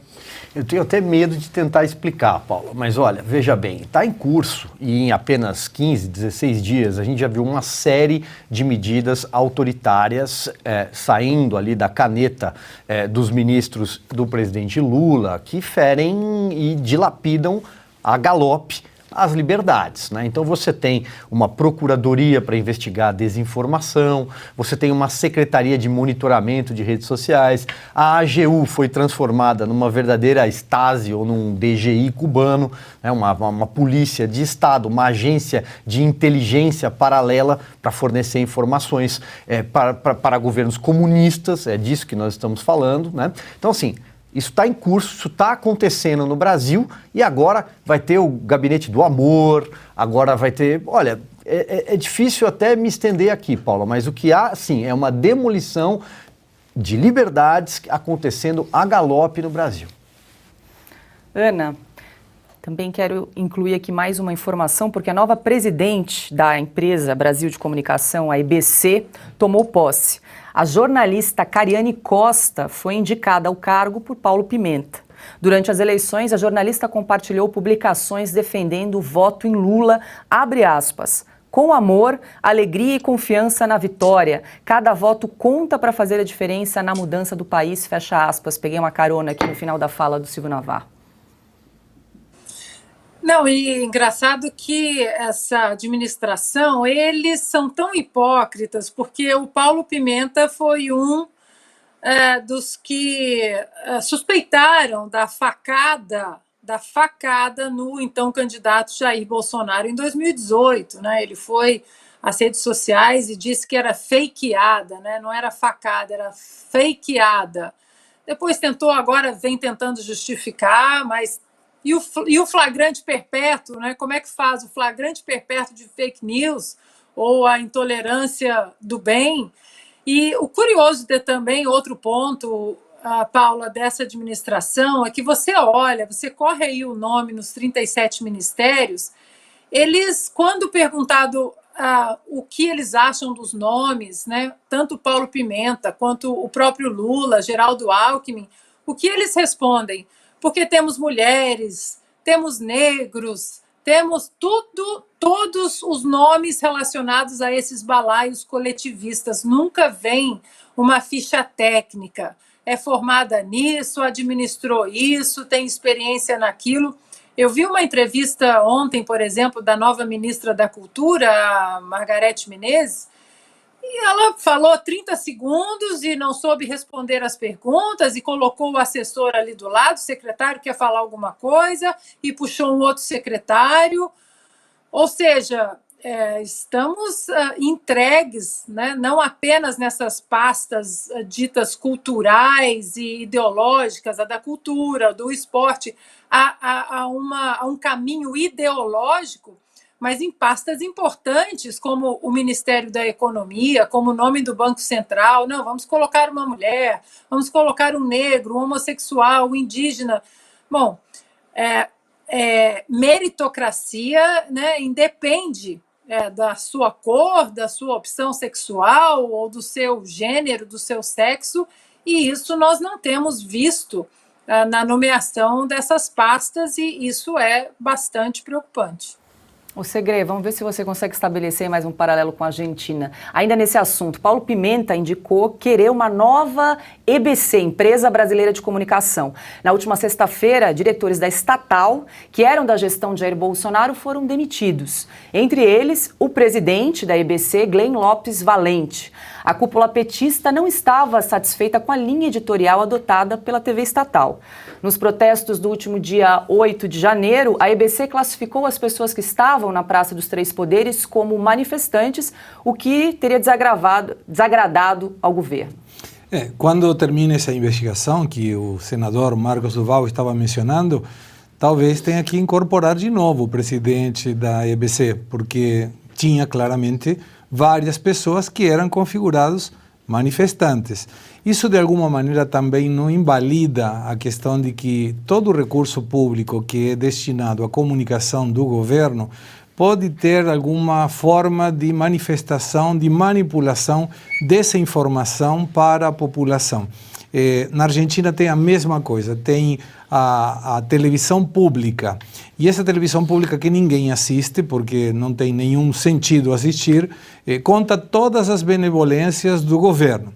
Eu sempre penso que quando o governo faz bem as coisas, não precisa publicidade para divulgar nada. As pessoas sentem essa melhora na sua condição de vida, o que se chama desenvolvimento econômico, e mesmo que ninguém publique que as coisas estão melhorando, a gente sente que está melhorando. Mas isso é pauta publicitária do governo para empresas editoras privadas e a utilização da máquina pública numa emissora que ninguém assiste. Silvio, é curioso que o Paulo Pimenta, ele também acusou o ex-presidente Jair Bolsonaro de se beneficiar, abre aspas, de uma poderosa máquina de comunicação com recursos públicos e privados, legais e ilegais, fecha aspas. Segundo o chefe da SECOM, apesar de Bolsonaro ter sido derrotado na eleição, um suposto gabinete do ódio continua ativo nas redes sociais, segundo Paulo Pimenta. Eles não mudam a narrativa, né? Eles vão mantendo, vão esticando essa corda. Agora, veja, Paulo, em relação à EBC, até a título de manter a coerência, eu sou contra o Brasil ter uma TV estatal. Eu acho que essa foi uma das falhas do governo Jair Bolsonaro. Tinha que ter fechado a EBC. Mas tá lá. No caso do PT, ela faz uso dessa televisão, e ficou muito claro com essas trocas, essas substituições de cargos, para ser um verdadeiro cabide de emprego. É uma TV traço de audiência, ninguém assiste aquilo, nada contra os filmes do Mazzaropi ou a quarta divisão de futebol brasileiro que são exibidos diariamente pela TV Brasil, né, pela EBC, mas o fato é que ninguém assiste. Aquilo ali é um cabide de empregos e que custa dinheiro. O pagador de impostos banca aquela estrutura grande, inclusive, não é pequena. Quem conhece Brasília, o Rio de Janeiro também, né, sabe que a estrutura não é pequena. Agora, para encerrar, Paula, eu vou contar aqui em 30 segundos, mais uma vez, porque é importante que as pessoas saibam quem é o Paulo Pimenta. E eu não vou entrar na seara do fato de ele ter um apelido na lista de propinas da época da Lava Jato. Ele era chamado de Montanha. Essa história já foi muito repetida. O Paulo Pimenta foi o deputado que era vice-presidente de uma CPI chamada CPI do Mensalão. No ano de 2005, era uma espécie de série B da CPI dos Correios, ela funcionava paralelamente e no cargo de vice-presidente ele se encontrou clandestinamente na garagem do Senado com o Marcos Valério, que era o operador do Mensalão, pegou uma lista com nomes de tucanos que na época eram os antagonistas ao projeto de poder do PT, antagonistas ao governo Lula naquela época, e não conseguiu depois explicar como é que ele tinha conseguido aquela lista de forma clandestina. Na época, o deputado Júlio Redecker, que inclusive faleceu depois na tragédia de Congonhas, do avião da TAM, o deputado Júlio Redecker contou em alto e bom som: Paulo Pimenta, você pegou essa lista do Marcos Valério escondido dentro de um carro na garagem do Senado. Essa história precisa ser relembrada porque diz muito sobre quem é o ministro que hoje chefia a SECOM no Brasil. E o Paulo Pimenta, evidentemente, não conseguiu se explicar e teve que deixar o cargo na CPI. Vamos acompanhar as cenas dos próximos capítulos, né? Agora, 19 horas e 23 minutos, chegou uma informação agora para a gente que o Partido Liberal confirmou há pouco a candidatura de Rogério Marinho à presidência do Senado Federal. Marinho foi ministro do Desenvolvimento Regional no governo de Jair Bolsonaro. Segundo nota do PL, o Progressistas e o Republicanos apoiarão a candidatura de Marinho. Ana, aqui o programa Oeste Sem Filtro conversou com o Rogério Marinho há algumas semanas atrás, né, a respeito dessa possível candidatura que agora é confirmada. Paula, eu conversei durante o final de semana com alguns deputados e 2 senadores e eles me disseram que é o nome mais indicado, que embora aqui naquela entrevista que ele nos concedeu, ele tenha patinado, eu diria assim, em relação a colocar, né, ele, se ele for eleito presidente do Senado, se ele colocaria como prioridade um processo de impeachment de um dos ministros do Supremo Tribunal Federal que não para de cometer inconstitucionalidades. E ele, né, se desviou, disse que não, que vai tentar, né, se ele eleito, vai tentar todos os instrumentos possíveis e tal. E aquilo foi um pouco frustrante, eu diria até bastante frustrante, porque nós sabemos que hoje o principal problema no Brasil é a falta de respeito à nossa Constituição cometida por ministros do Supremo Tribunal Federal e que nossa ferramenta constitucional está exatamente no Senado, mas que para isso precisa da ação do presidente do Senado. Esses deputados e 2 senadores que eu conversei durante o final de semana me disseram que é uma pauta de backstage, que é uma prioridade, mas que não pode ser dita de maneira pública para que os votos não sejam assustados, né? Que ele não perca os votos necessários exatamente para chegar até a presidência do Senado, já que se ele colocar isso como uma pauta pública, muitos podem voltar atrás com medo exatamente de retaliações do Supremo Tribunal Federal. Para arrematar rapidamente, Silvio Navarro? Olha, veja, Paula, há 2 candidaturas em construção nessa eleição do Senado, né? Do Rogério Marinho, bem lembrado aqui pela Ana, também deu entrevistas aqui pra gente, também do senador Eduardo Girão. A ideia é que eles consigam, de alguma forma, levar essa eleição para um segundo turno. Há uma batalha também de fundo nessa história para que o voto seja aberto, o que dificilmente vai acontecer. O voto é fechado, é secreto.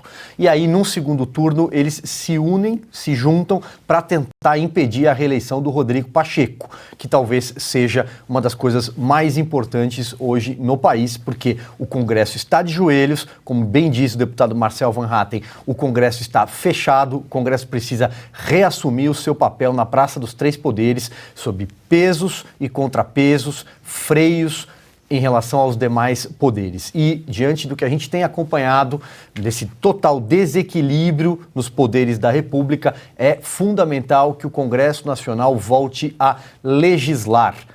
O Congresso precisa aprovar projetos e esses projetos precisam valer no Brasil. Não podem ser embargados pelo Judiciário assim que saem do Congresso Nacional. Não é simples votar, por exemplo, uma emenda à Constituição. Necessários 41 senadores, 257 deputados, com votação em 2 turnos, em 2 casas. Isso ainda tem um tempo. Uma PEC chega a levar, em média, 1 ano, às vezes, para ser aprovada.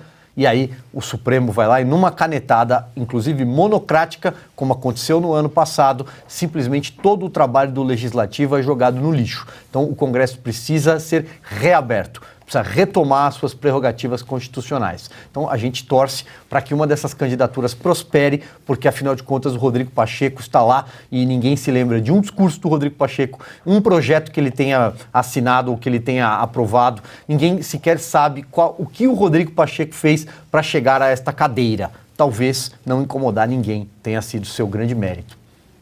É importante que você, eleitor, cobre do seu senador aí a alternância de poder, uma renovação aí no Senado agora para 2023, dia 1º de fevereiro, tá logo aí. E termina aqui mais uma edição do programa Oeste Sem Filtro. Muito obrigada pela sua companhia. Quero agradecer mais uma vez. Estamos quase batendo 70 mil inscritos na plataforma Rumble. Nós que chegamos na semana passada já estamos alcançando números incríveis. Muito obrigada pela sua companhia. Deixe o seu like, deixe o seu comentário. Não esqueça de compartilhar esse link com amigos nas redes sociais, nos grupos de WhatsApp e de Telegram. Quero também deixar um beijo para Guilherme Fiuza e para Augusto Nunes, que estão em merecidas férias nesta semana. Começo me despedindo aqui com os meus colegas de bancada. Gustavo Segre, muito boa noite. Muito obrigado. Tem uma reflexão final, Paula, que diz que quando a esquerda perde uma eleição, tenta destruir o país. E quando ganha a eleição, ele consegue.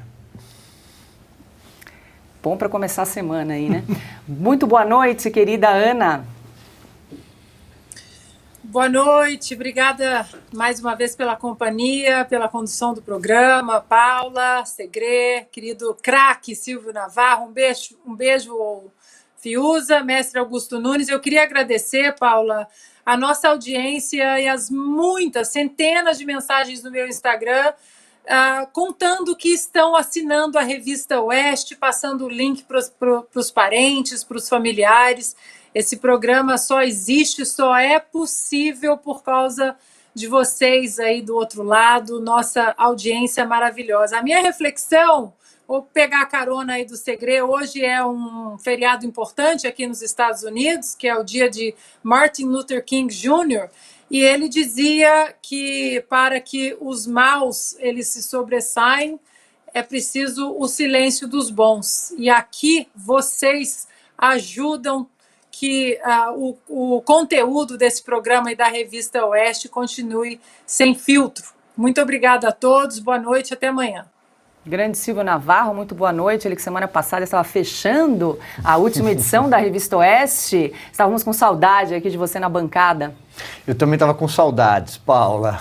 Muito boa noite para você, obrigado, meu amigo Gustavo Segre, querida Ana Paula Henkel, e fica aqui um abraço mais uma vez para o Guilherme Fiuza e para o Augusto Nunes, que estão em férias. Eu queria reforçar esse recado final da Ana Paula. Tem aí um QR Code no cantinho da sua tela. Se você apontar o seu celular, é um passo a passo muito simples para você apoiar o nosso jornalismo independente. Aqui a liberdade é inegociável e é a sua assinatura que mantém a estrutura da Revista Oeste e também os nossos programas em vídeo. A Oeste não tem ligação com nenhum político, com nenhum partido, com nenhum governo, nunca aceitou nenhum tipo de recurso público. Estamos aqui pela sua assinatura. Boa noite.